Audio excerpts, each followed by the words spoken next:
Goeiedag geliefde disipel van Jesus en baie welkom by nog 'n episode van In Jesus Bybelstudie. Hier is episode 2 van ons nuwe reeks, Jesus, Here van my lewe. En ons kyk hoofsaaklik in hierdie reeks na Matteus 16 vers 24 wat lees. Toe sê Jesus vir sy disipels, as iemand agter my aan wil kom, moet hy homself verloon en sy kruis opneem en my volg. Hierdie is 3 opdragte in 'n baie spesifieke volgorde. Verloon jouself, neem jou kruis op en volg hom. Maar alhoewel die volgorde van belang is, glo ek ook nie jy kan die een van die ander een losmaak nie. Jy kan byvoorbeeld nie net jouself verloon en nie een van die ander 2 doen nie. Dit sal katastrofies wees. Jy gaan opeindig sonder identiteit en sonder enige iets om ander mee te kan bedien. Net so kan jy ook nie net Jesus volg sonder om jouself te verloon nie. Dit gaan veroorsaak dat jy sukkel om aan hom gehoorsaam en onderdanig te wees. Al 3 hierdie dinge loop hand aan hand met mekaar. So, alhoewel ons na elke gedeelte van hierdie opdrag individueel gaan kyk, kan ek dit nie genoeg beklemtoon nie. Nie een van hulle kan afsonderlik toegepas word in jou lewe nie.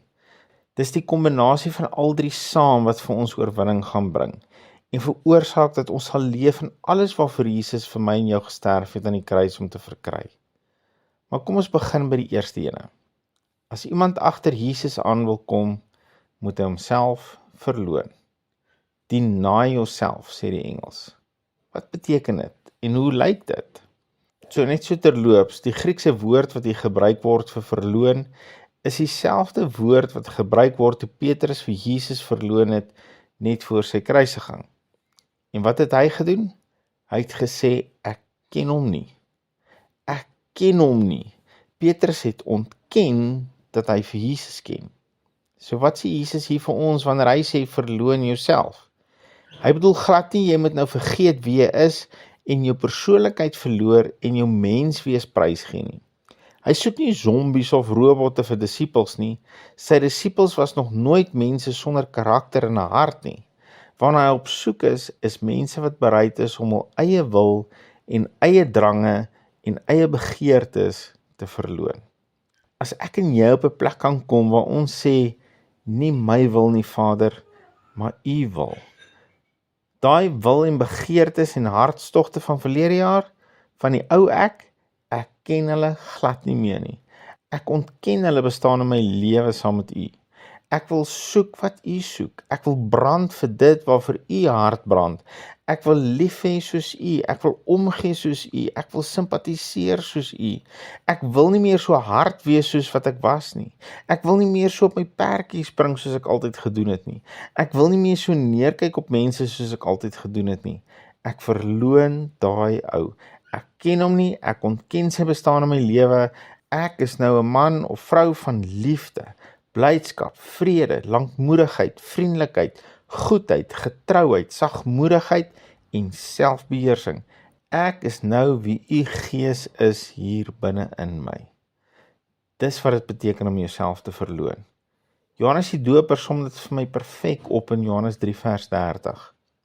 In die aanloop na hierdie vers kom Johannes se disipels na hom toe en kla by hom dat Jesus, die een wie Johannes vroeër gedoop het, hy is ook nou besig om mense te doop en nou hardloop almal na hom toe. Jesus is besig om Johannes se bediening te ruïneer. En hoor wat is Johannes se opmerking? Hy moet meer word, maar ek minder. Hierdie is vir my super kragtig. As ons volgens hierdie motto kan leef, sal ons beslis groot dinge sien gebeur deur ons. Hy moet meer word, maar ek minder. Hy moet meer word, maar ek minder. Geliefde, ek gaan net hier ophou vir vandag, maar ek wil jou ten sterkste aanmoedig, gaan mediteer oor hierdie teks.